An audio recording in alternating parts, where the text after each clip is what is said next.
Bonjour à tous, bienvenue sur cette nouvelle émission du Grand Plateau, émission pas comme la semaine dernière parce que je suis pas à côté de Lilian qui est bien présent, mais avant tout je vais vous rappeler des souvenirs puisqu'un ancien de la maison revient pour cette émission.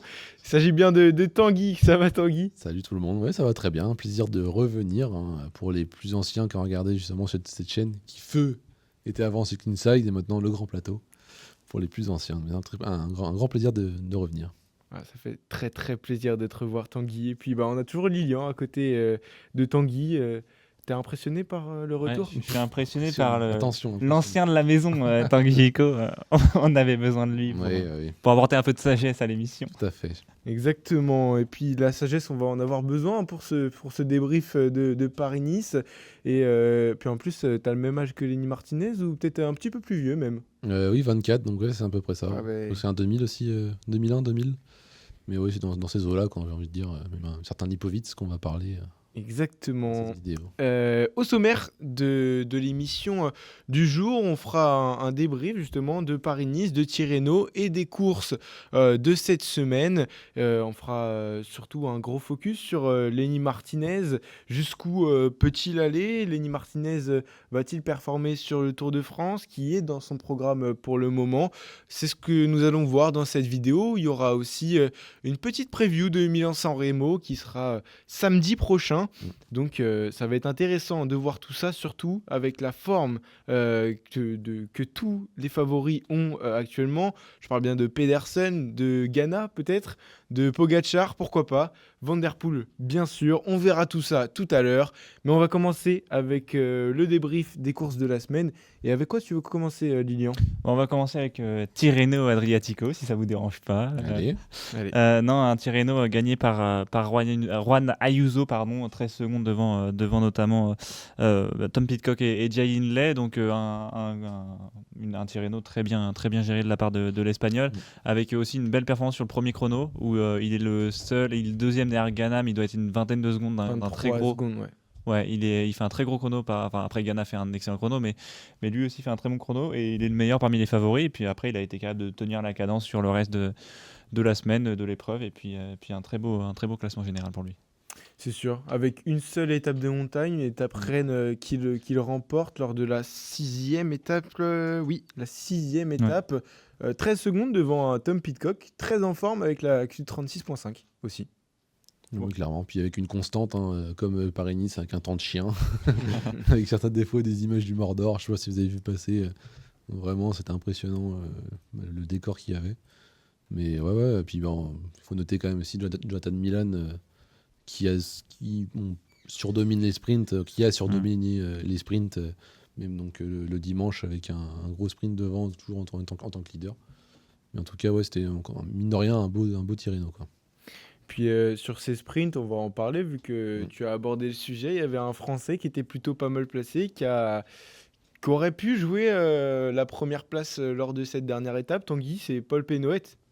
Ouais, Paul Pénoët qui a fait des places régulières, on va dire, dans le top 10, 4e, 5e, je crois, de souvenir. 3e même, voilà, donc des places intéressantes, mais on sentait quand même pas assez puissant à la pédale pour justement gagner et remporter une étape. Vraiment, tellement Jonathan Milan était au-dessus sur cette aire, donc même on va dire, c'est Paul Magny, on aurait pu avoir plus d'intérêt ou même de demande sur ces résultats.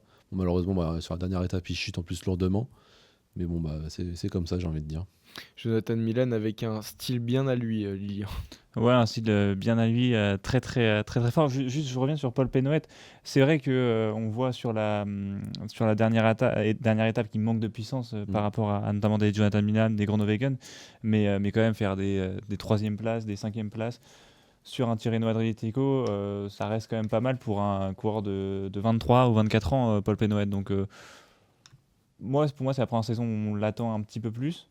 Pour moi, c'est pas mal quand même. Ans, quand même. Ouais. C'est vrai qu'on peut avoir un petit peu plus d'attente. C'est ça. Pour moi, c'est la première saison où on l'attend quand même à faire des bons résultats comme celui-ci. C'est-à-dire top 10 dans des courses comme ça, on l'attend pas tout de suite à gagner, mais pour moi, il répond simplement aux attentes sans trop en faire. Exactement, il y a Romain Grégoire qui a fait un podium Ouais. aussi sur la 3e étape, si je dis pas de bêtises. C'est une bonne place, hein, Romain Grégoire qui affirme une nouvelle fois qu'il est en forme. Il finit premier français ou deuxième français au général à jouer avec Kevin Vauquelin Oui. aux alentours de la 10e place. Mine de rien, c'était quand même assez décevant par même Kevin Vauquelin sur les seules étapes à peu près qui leur correspondaient. C'est chrono, pas Vauquelin fait des 10. grosses performances non plus, quoi. Mm. Ça va venir avec le temps, j'imagine, sur les performances, quoi. Bah oui, totalement. Enfin, on disait sur la preview de Arkea, Kevin Vauquelin, il est vraiment le favori ultime hein, de cette équipe. Et il va falloir qu'il apporte des points à Arkea parce que sinon, ça pourrait vite redescendre en Pro Team, surtout avec les résultats de Astana en ce début de saison. On va en parler sur Paris-Nice, hein, Astana qui fait un super Paris-Nice. Et puis, à part si vous avez quelque chose à dire sur Tirreno, on va directement passer à Paris-Nice justement avec une semaine de course qui a été assez plaisante, même dès la première étape qu'on avait déjà débriefé ensemble, Lilian.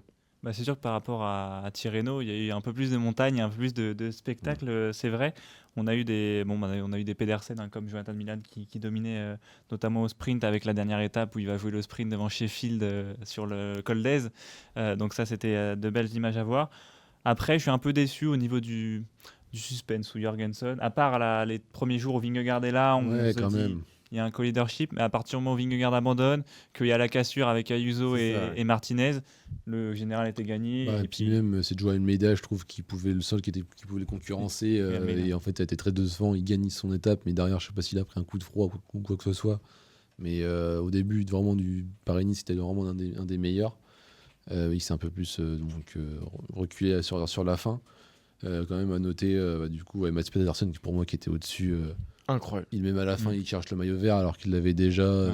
Il l'a monté, mais sur le col d'Aise, il fait le sprint de Sheffield. Limite meilleur que certains grimpeurs. Donc vraiment, c'était lui le plus impressionnant là-dessus. Il n'y avait pas photo.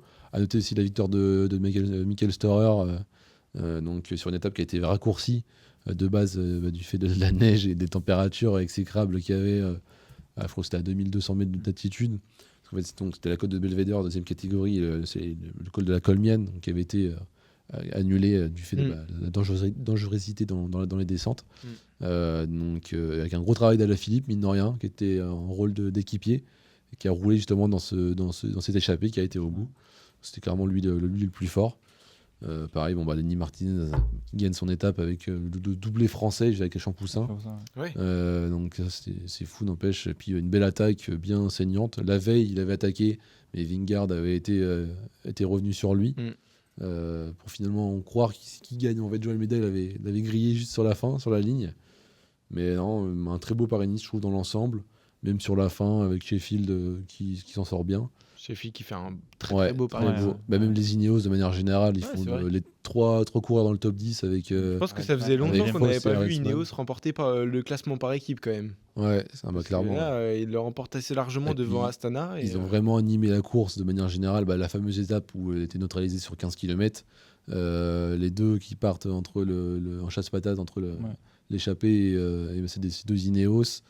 Vraiment à l'offensive. En fait, c'était pas Ineos, quoi. On est habitué à la Ineos qui roule dans le peloton, qui maîtrise.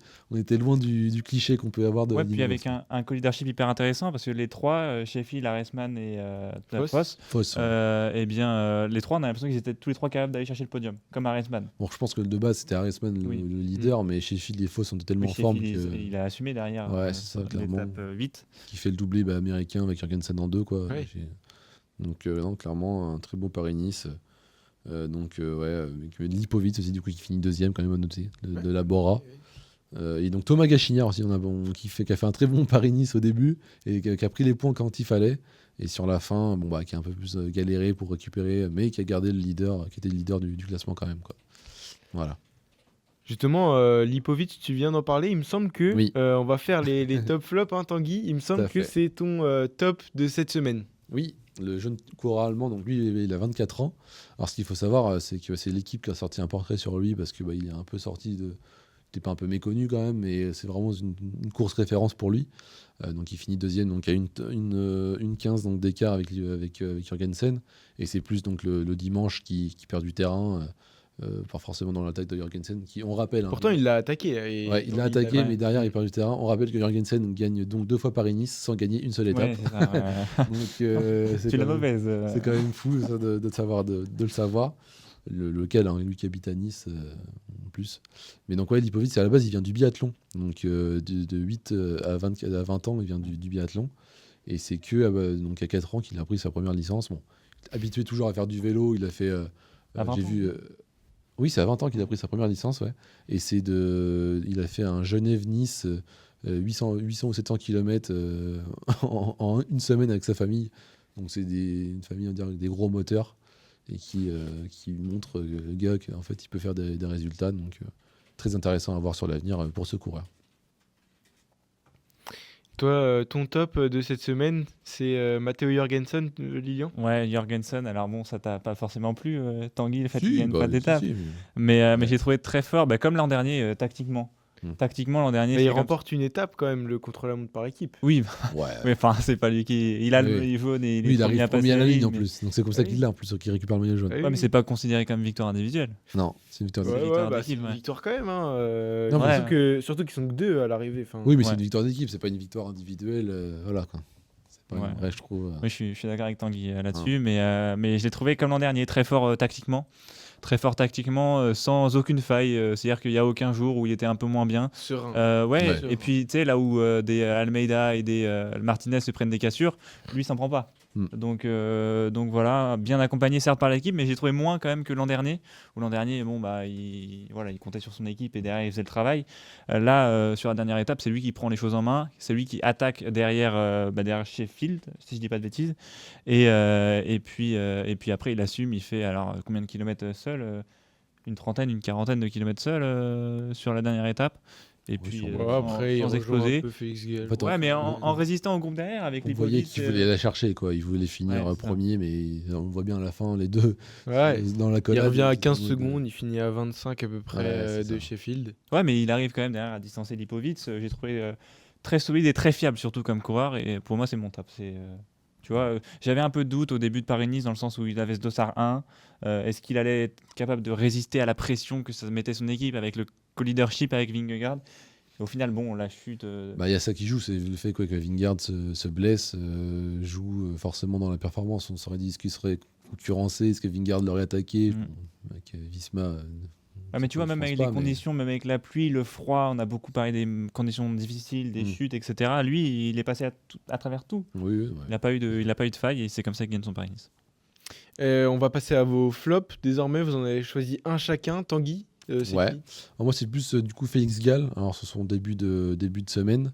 Il était beaucoup mieux déjà dans les 2 dernières étapes en montagne. En fait, c'est avant qu'il perd vraiment toute crédibilité pour le top 10. Même top 5 plutôt, parce que je pense qu'il cherchait plus que ça. Et c'est Paré Peintre donc, qui finit devant lui, je crois, de souvenir. Mais franchement, c'est pas celui qui m'a le plus impressionné sur ce Paris-Nice, quoi. Clairement. Moi, j'avais noté Ben O'Connor aussi. Il me semble qu'on en avait parlé vite fait aussi. Et puis, c'était assez décevant. Clairement, il a manqué pareil en montagne de performance, loin en général. Clairement pas un niveau d'O'Connor, ça c'est sûr.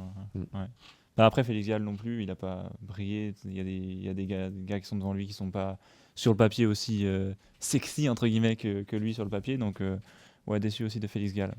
Mais voilà. Après, moi, mon flop, c'est Guillaume Martin. Pareil, est-ce que vous l'avez vu, Guillaume Martin? Parce que moi, j'ai cherché. On le voyait en queue de peloton souvent. Ouais, c'est ça. Ouais. Il fait, je crois, 15e au général. Pardon, mais c'est clairement pas là où je l'attendais. Après, il y avait des bocadors sur ce Paris-Nice. Oui, je suis d'accord. Tu vois, sur un Tirreno, mais on parle de Guillaume Martin. 7. On parle de Guillaume Martin, on parle d'un gars qui, déjà l'an dernier, avait critiqué Cofidis par rapport à ses vélos. Il arrive, il change d'équipe à Groupama, on le met leader sur Paris-Nice. Moi, je m'attends à ce qu'il y ait directement des résultats, surtout que c'est quelqu'un d'expérimenté, qui connaît bien ses courses comme celle-ci. Je m'attendais vraiment à ce que dans une équipe française plus élevée que Cofidis, il fasse un très bon Paris-Nice, et ça n'a pas été le cas. Il a été trop. Moi, j'ai jamais kiffé Guillaume Martin en vrai. Comment ? J'ai jamais kiffé Guillaume Martin. C'est toujours un coureur qui crée des top 10 par-ci par-là. Ouais. En fait, j'ai pas assez d'attentes sur lui pour déçu en fait, sur ses performances, quoi. Je me dis pas, c'est pas un gars on savait très bien qu'il était un top 10, c'était bien pour lui. Là, il finit 14, je crois. Oui, 14 ou 15. Ouais, c'est ça. Donc, Je peux pas étonné moi, de la si, non, performance. moi quoi, j'ai plus vraiment. d'attente de Guillaume Martin qu'une 14e place au général. C'est Ouais, un ouais. bon grimpeur. Alors certes, bon, sur le chrono par équipe, je sais plus exactement ce que fait Groupama, mais ils doivent, j'imagine, perdre du temps. Hmm. Mais c'est sûr que j'attendais bien mieux. J'imagine perdre du temps. Oui. J'avais Bruno Armirail quand même. Mais ouais. Non, Non, mais Armirail, il est à Oh, pardon, H2R. oui, t'as raison. Non, c'est un autre, le Suisse là, qui est arrivé, Kung. qui roule très bien. Il y avait Kung et un autre aussi qui Et roule à bloc. Donc ouais. c'est pour ça. mais Guillaume Martin, tu l'attends quand même mieux que 14e. Oui, bah, c'est sûr que. Bon, 14e, c'est les places qui visent, je pense. Hein. Oh, tu penses? Non. Non, Il vise le fond de top 10, quand ok. même. Ah oui, même top 5. Bah, pas du tout, Ouais. absolument pas. Ouais. Ça- Bon, une semaine qui a quand même été marquée par les bordures de Visma Lease the Bike. Un Ouais. coup de force de la part de Visma qui venait de prendre un coup de massue avec Vingegaard. Et là, Matteo Jorgensen, il s'affirme en patron. Et puis, bah, ça a quand même déjoué à notre Français, Lenny Martinez, qui semblait très en forme. On est en train de les voir, là, les bordures à l'image. Martinez était en forme. Et puis là, il prend 9 minutes sur cette étape. Almeida en prend 2 aussi. Et puis là, les écarts pour le général sont faits. Quoi. Puis ça tue l'euphorie parce que c'est la veille qui gagne son étape. Tout le monde en parle et tout. Et le lendemain. Il se repasse au général en plus. Il se repasse au général, tout le monde en parle. Et sur une étape où on savait qu'il pouvait avoir des bordures, même à certains endroits spécifiques, et ben il se les prend. Et puis bah, son directeur sportif n'a pas oublié de lui en faire rappeler tellement il l'a massacré devant les médias. Ça a surpris beaucoup de monde. Hein. Même Vauclair, il disait normalement ça se fait dans le bus, entre soi. Et là, devant les médias, il a pas hésité à lui dire que c'était sa faute et que en fait, l'équipe, s'il était là pour rouler avec lui, c'est parce qu'il était mal positionné dès le début. Donc, bah, malheureusement, ouais, ça fait des dégâts pour lui. Et même c'est pas le seul après. Puis oui, heureusement, Pedersen règle ce sprint. Je sais pas si vous avez vu le sprint de Pedersen. Derrière, tu as Joshua Tarling qui arrive pleine balle. Il lance beaucoup trop tôt. Et ça se joue à un boyau, je crois, du genre. Il a eu beaucoup de chances de le gagner, mais c'était très tendu pour lui. Quoi. Sur ça, il n'y a pas photo. On a senti qu'il était quand même costaud. Ouais, et puis Pedersen, qu'on retrouvera sur Milan-San Remo, une course qui va être animée, je le disais en début d'émission, parce qu'il va y avoir Pedersen très en forme, Ganna qui fait un super Tirreno Adriatico qui finit deuxième au général, on n'en a pas parlé, mais très belle performance de la part de Ganna. Et puis il y aura aussi Pogacar, Van Der Poel, Philipsen et une équipe UAE qui veut monter le podio en moins de 9 minutes. Alors si là on n'a pas une course de fou, je sais plus ce qu'on peut faire. Ouais, moi j'ai beaucoup d'attentes sur Tadej Pogacar. 3e l'an dernier, j'ai hâte de voir ce que ça peut donner. Surtout si UAE arrive à mettre un train d'enfer dans les 2 cols, ça risque d'être très intéressant à voir si Pedersen ou Philipsen pourraient suivre. À voir aussi avec Van Der Poel. J'ai hâte de voir la collaboration entre Van Der Poel et Philipsen, puisqu'il le laisse gagner l'an dernier. Est-ce qu'il va le laisser gagner cette année encore ?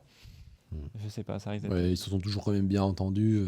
Ça sera celui qui a la meilleure forme. Et puis voilà, quoi. Là, on sait que Van Der Poel, bon, c'était pas le meilleur qu'on a vu là récemment. Donc peut-être que Philipsen, lui, s'est vraiment préparé pour cette course directement. Mais ouais, moi je pense vraiment le favori là, quand on voit la course, c'est vraiment Pedersen. Pedersen, clairement là, il a de quoi quand même gagner la course et vu la puissance qu'il dégage, c'est quand même sacrément impressionnant, même si bon, Pogacar est sur une autre planète et peut-être qu'il va viser Milan-San Remo et Paris-Roubaix, on sait pas, mais s'il le fait, franchement cette année, c'est incroyable, même s'il y a des rumeurs qui disent que c'est pas officiel encore qu'il le fasse, même si ça sent bon qu'on le voit sur les pavés de Paris-Roubaix. Quoi. C'est vrai que pour une fois, il y a Pogacar sur une course, mais j'arrive pas forcément à le mettre en favori. Ouais. Bah non, tu rigoles, mais pour de vrai, moi, Van Der Poel, pour moi, il est autant favori que Pogacar et autant que Pedersen. Pour moi, on a un trio de favoris là qui est absolument énorme et j'arrive pas trop à les départager. Van Der Poel qui remporte quand même une étape sur Tirreno où il fait deuxième des sprints, où il est quand même bien classé sur les sprints. Placé, mais il gagne pas. Donc, mais tu vois, l'étape 5 où c'est Dverns qui gagne là, en échappée, alors qu'il fait 10 secondes, il a 10 secondes pendant tout l'échappée. Van Der Poel, calme tout le monde au sprint. Enfin bref, Van Der Poel en montagne, c'est quand même un cran au-dessus que Philipsen. Et si UE monte vraiment ce Poggio en 9 minutes, il y aura peut-être que Van Der Poel qui peut le suivre. Enfin, même Pedersen, ça paraît compliqué. Le rythme que va mettre les grosses teams par rapport aux sprinters moins grimpeurs que certains, comme les Pogacar par exemple. Mais bon, vu comment Pedersen montait l'école Paris-Nice, j'ai du mal à croire qu'il a pas il a fait une préparation du coup sur Paris-Nice juste pour Milan-San Remo. Oui. D'ailleurs, France 2, il faisait que de le répéter. C'est Pedersen prépare Milan. Quoi. Il faisait que de dire ça. Même Eurosport l'a rappelé. Non, c'était Milan-San Remo, ça va être une belle course. On débriefera la semaine prochaine, bien sûr. Mais hâte de voir ça. Petit pronostic, je dis... Fais le tien. Moi, j'aimerais vraiment... Si c'est le cœur qui parle, je dirais Pogacar. Si je suis réaliste, en vrai, je vois quand même un Philipsen tenir le train du AE et finir au sprint. Le cœur qui parle, Pogacar. Ah oui, d'accord. J'aimerais bien... mais il a pas gagné Milan-San Remo. Oui, mais il va le gagner un jour, t'en fais pas. Tu juges encore. C'est un alien. Mais bon, c'est Pedersen. Mon favori, c'est Pedersen, clairement, il n'y a pas photo. Je l'ai répété plusieurs fois dans l'émission. Si on n'a pas compris, c'est qu'il y a un souci. Et toi, du coup, Hugo ? J'ai envie de prendre une autre cote. Allez, quelqu'un dont on n'a pas parlé. Tim Wellens. Jonathan Milan. Wow. Ah non. La grosse cote. Cote, là. Bah non, mais faut que j'aille sur les paris sportifs. Ouais, c'est ça. Ah non, parce que là, non. Non, en vrai, trêve de plaisanterie, je dirais bien Philipsen. Je vois bien Van Der Poel neutraliser une nouvelle fois Pogacar et Philipsen qui revient de derrière et qui règle le sprint d'un petit groupe de 15-16 coureurs. Donc je dirais Philipsen qui fait le doublé juste devant Pedersen. Ok. Je suis d'accord. Très bien, on verra bien. Voilà, allez, on va passer à Lenny Martinez. On a commencé à en parler, on va faire un focus un petit peu plus précis sur lui en 10 petites minutes. Martinez qui est prévu, son programme c'est Critérium Tour de France, donc il fait que les courses françaises sur cette saison. Mais bon, pour l'instant, ça lui réussit pas mal. Une course française, Paris-Nice, il gagne une étape. On l'attendait avec Lilian, on se l'était dit la semaine dernière, on attendait Lenny Martinez à un top niveau. Il retrouve une nouvelle équipe.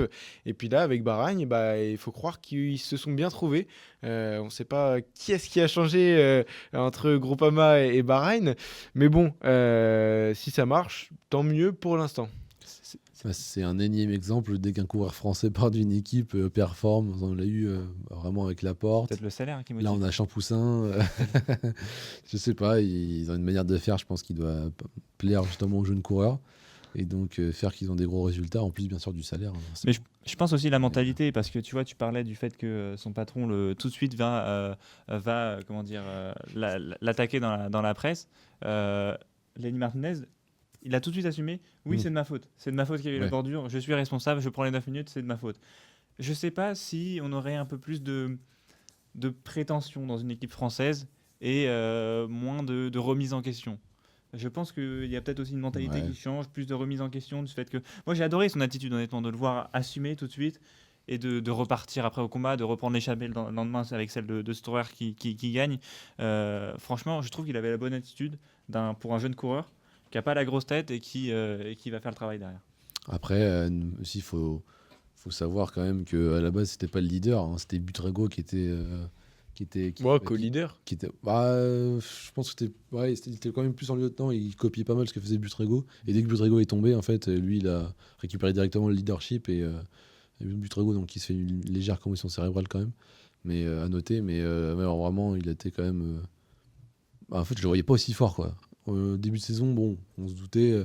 Il avait pas un peu des objectifs évasifs en disant bon, voilà, je veux progresser, je veux faire des bons résultats sur des grosses courses. Et là, dès Paris-Nice, il explose, pas il explose, mais il montre quand même qu'il est très fort à se battre avec des Vingegaard quand même, des Jorgensen, Almeida, c'est pas rien. Donc là, franchement, que du bon pour le Tour de France. Généralement, on dit que Paris-Nice, quand t'es bon dessus, les résultats viennent aussi un peu sur le Tour de France, quoi. C'est un peu un petit parallèle qu'on peut faire. Mais est-ce qu'il va être un chasseur d'étapes? Est-ce qu'il va être en lieutenant d'un Butrego? 8 tragos sur 3 semaines, c'est quand même timide. À voir les résultats. Pour l'instant, même l'équipe Bahreïn n'a pas encore décidé, je pense. Ils n'ont pas annoncé clairement qui va être leader ou qui même leur objectif Peut-être qu'ils vont jouer sur ça aussi, hein. Dire on a 2 leaders. Ouais, mais bon, est-ce que mais c'est ouais. c'était Pas assez, deux assez leaders. spécifique, quoi. Qu'est-ce qu'on aurait pu attendre de Lenny Martinez sans la cassure? Un podium au général pour moi. Parce que quand on voit les Mm. gars qui sont, Lipovic et Arensman, je vois pas ce qui l'empêche de les battre. Ouais. Lenny Martinez, pour moi, il avait le niveau. Bon, après, Jorgensen semblait vraiment fort tactiquement, mais Ouais. bon, il le bat au sprint sur l'étape 5. C'est la 5 qui gagne. 4. C'est la 5, côte. 4. C'est la 4. C'est la 4 Ouais, C'est c'est la côte des Gardes. Non, c'est la côte Saint-André, c'est la 5, Lenny Martinez. Ouais. Ouais. Et donc, il gagne sur la 5. Et enfin, voilà, il met un sprint, il accélère. Jorgensen, qui avait fait la montée au train, n'a pas été capable de suivre. Il n'y a que Champoussin derrière qui est un peu bloqué d'ailleurs par Jorgensen, mais qui arrive à faire quelque chose derrière. Mais il était très fort. Dès qu'il a accéléré, personne n'a pu suivre. Et Oui, c'est c'est pour ça. ça, moi, je le voyais totalement solide, résister. Surtout que, bon, ok, il y avait des étapes intéressantes, mais c'était peut-être pas le Paris-Nice le plus dur qu'on a eu, si on oublie la météo et le climat. Ouais, c'est ça. En termes de dénivelé, c'était pas le plus dur des Paris-Nice qu'on a pu connaître. Donc je le vois complètement, je l'aurais complètement vu tenir les meilleurs et aller chercher un podium au général. Par contre, on voit une nouvelle fois qu'en contre-la-montre, c'est assez limité. Enfin, après là, c'était un contre-la-montre par Mm. équipe, donc c'est assez différent. Mais il prend quand même quoi, 1 minute 10 sur le contre-la-montre par équipe, il me semble. Ouais, Ouais. Enfin, pour Bahreïn. Ouais, c'est sûr que Donc c'est ça fait beaucoup. Et donc sur un Tour de France où on a un contre-la-montre de 33 km qui intervient dans la première semaine, c'est peut-être un peu compliqué. Il y aura même 2 contre-la-montre, mais il y en aura un en montagne. Mm. Je sais plus où c'est. Et il y en aura un en montagne sur une étape en 2 ou 3e semaine. Mais C'est pour ça que je pense que moi c'est plus intéressant de le voir en chasseur d'étape qu'en Ah. leader du général. En fait, si tu veux vraiment te oui, c'est à faire, Péragude le contre-la-montre. ouais, Péragude, ouais, ouais. c'est ça.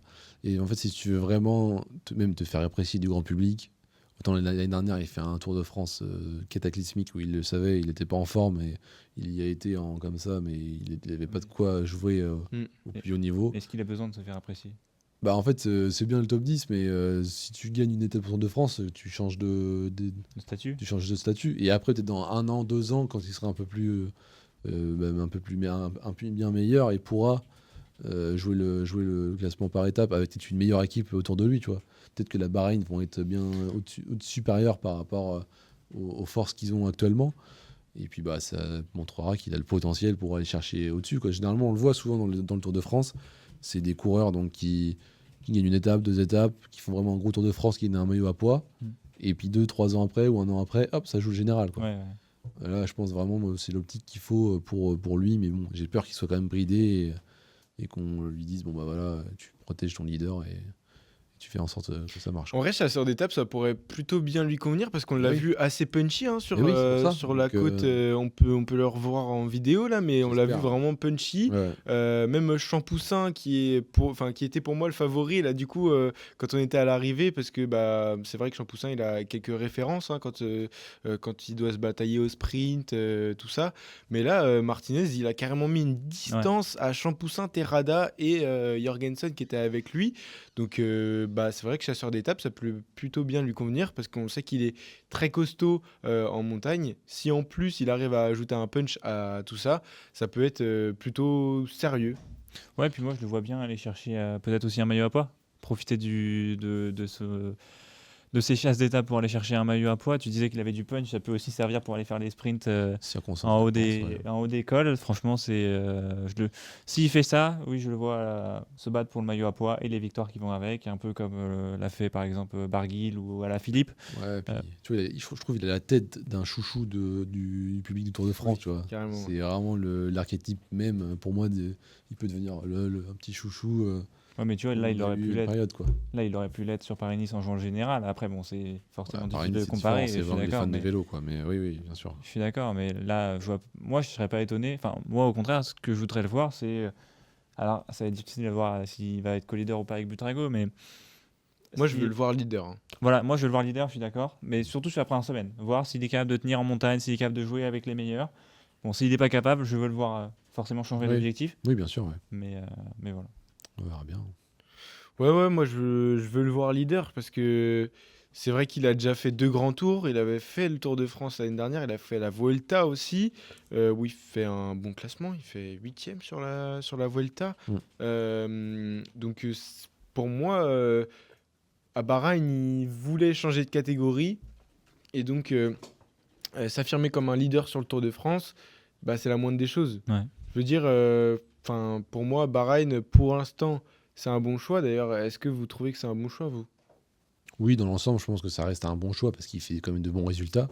Et par rapport à ses objectifs qui étaient toujours de progresser, bah, on le voit, en fait, il progresse par rapport à l'année dernière.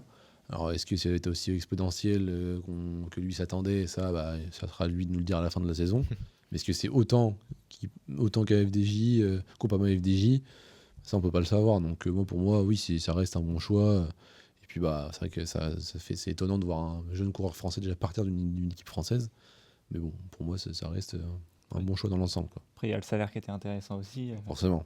Bon, on reviendra pas dessus. Non, moi, ce qui est intéressant, je trouve, dans le choix de Lenny Martinez, c'est de sortir d'une équipe française et d'aller dans une équipe étrangère. Alors bon, je dirais plus, c'est Bahreïn, je pense, la nationalité. Et je trouve que c'est très intéressant, surtout pour les courses françaises comme Paris-Nice ou le Tour de France, où je pense que la pression elle est moins forte sur ce genre d'équipe. Et donc pour lui, c'est peut-être plus facile de devenir leader dans ce genre de situation, et plus facile de s'imposer aussi, sans avoir trop de pression de la part du public. Tu vois, tu parlais de tout à l'heure de. Mais est-ce que, se faire moi, apprécier. j'ai une question sur Bahreïn. Est-ce qu'il va avoir toute l'équipe derrière lui? Bah, Parce que Il y a les Bahreïn, résultats. Si ça a souvent été chasseur d'étape et pas trop chasseur classement Ouais. général. Bah, t'as eu du Landa à Bahreïn McLaren à l'époque, je crois. Ouais, c'est T'as vrai. eu Landa, mais c'est vrai que dans son ADN. Si, c'était Nibali à l'époque. C'était Nibali, je crois, Bahreïn Merida ou quelque chose comme ça. Ouais, mais tu vois, ça a jamais été à rouler au début de peloton. Il y a eu Caruso aussi sur le Giro qui était pas mal. Après, tu vois, ils l'ont annoncé en mode ils veulent que ce soit un Français qui gagne le Tour de France, un coureur français qui gagne avec le Tour de France dans leur équipe. Bon, est-ce que c'est des grandes phrases, ça aussi, on sait pas, mais je pense qu'ils ont quand même des grands projets avec lui. Tu mets pas. Tu t'engages pas autant sur un prospect comme ça pour derrière ne pas faire de résultats. Et je pense que là, clairement, c'est l'objectif, quoi. Donc, si ça reste. Peut-être pas cette année, alors ça va dépendre des tours, en tout cas du calendrier de Butrago. Alors je sais pas si Butrago est prévu sur le tour ou pas. Si, S'il est prévu. Pour l'instant, c'est les deux seuls qui sont prévus. Voilà, c'est D'accord, ça. ok. Donc à voir. Je pense que ça va être intéressant. Je pense que déjà c'est une année importante pour Bahreïn parce que c'est peut-être cette année où ils vont décider de qui est-ce qu'on garde entre guillemets. Enfin, on garde. Ils vont pas enlever Martinez après l'investissement, mais dire est-ce que Lenny Martinez est prêt ou pas. Et je pense que c'est une année charnière pour lui avant tout. J'avais juste une dernière question, plutôt touchy. Est-ce qu'on doit avoir peur du fait que les coureurs français, dès qu'ils changent d'équipe, dès qu'ils vont à l'étranger, notamment Bahreïn, qui a un petit peu quand même une réputation autour des fans de cyclisme honteuse, on va dire, voilà, pour ne pas dire chaudière. Est-ce qu'on doit en avoir peur de ça? Bon, après, on doit en avoir peur peut-être que dans toutes les équipes. Je pense que dans ces cas, on a aussi peur que Pogacar est dopé à UAE, ce genre de choses. C'est ça. Tant qu'on n'a pas de preuves véridiques, on aura toujours des doutes. On mais peut pas s'engager là-dessus. c'est ça, ouais. Mais tu vois, il vient quand même d'une famille de cyclistes, donc j'ai envie de dire, j'espère que son père était propre, que son oncle était propre, parce que son oncle aussi faisait du vélo. Donc on sait pas comment il est dans quelle optique, mais j'imagine quand même. Je préfère voir quand même de l'optimisme par rapport à ça que penser. Et même Champoussin, tu vois, là ça fait 3 ans qu'il faisait rien. Et là, il retrouve un top niveau avec Astana. Des nouvelles idées, toi, un entraînement. Un nouveau vélo pour Miguel Martin. Des nouvelles idées. Franchement, c'est ça, c'est par rapport, comme au foot, comme tu changes de coach, et d'un coup, tu te sens meilleur, un nouvel environnement, ce genre de choses. Je pense que ça joue. Peut-être dans une équipe française, tu te morfonds, c'est différent, quoi. Oui, puis je pense que le matériel aide beaucoup. Tu vois, Decathlon, une partie des résultats qu'ils ont eu l'an dernier s'explique par leur matériel, pour moi. Oui, quand même pas, mais oui, je comprends l'optique, mais je pense que il n'y a pas que le matériel qui fait ça, quoi. Enfin, Bahreïn, quand tu vois les salaires qu'ils sont capables de déverser, ils ont un très très beau budget. Oui. Je pense que ça aide au niveau développement, ou même des Ineos ou des UAE qui développent le vélo à Pogacar. Il a combien? 16 000 €. Bon, c'est pas le vélo que tu prends pour aller chercher le pain le dimanche. Non. Donc, bon. Bon, écoute, merci les gars pour le débat. On rappelle que Lenny Martinez sera au Critérium du Dauphiné et au Tour de France. On va laisser, comme à la belle époque, le mot de la fin pour Tanguy et qui va conclure cette émission. Eh bien, en tout cas, c'était un plaisir de revenir. J'attends avec impatience le Milan-San Remo. Et mine de rien aussi le Tour du Pays Basque, qui je trouve une course intéressante prochainement. Oui, tu fais bien le rappeler. Même s'il y a eu quand même pas mal de blessés, même, il y a eu Skelmose, dernièrement Gaudu aussi, on n'a pas parlé, qui est tombé. Mais donc voilà, dans l'ensemble, voilà mon mot de la fin. C'est plus une longue phrase, mais, mais voilà, en tout cas, je te laisse la main pour conclure. Je vais dire merci à Lilian aussi. Merci beaucoup Tanguy d'avoir Merci. fait ton retour dans cette émission. Ça me faisait plaisir de te voir à nos côtés. Et puis merci à vous d'avoir regardé cette vidéo une nouvelle fois. On se retrouve la semaine prochaine, pas l'année prochaine. La semaine prochaine pour une autre vidéo sur le cyclisme. On fera surtout peut-être un débrief sur Milan-San Remo et un focus sur un coureur ou pas. On verra. On vous le communiquera dans la semaine. Merci à tous d'avoir regardé cette émission et puis à très vite.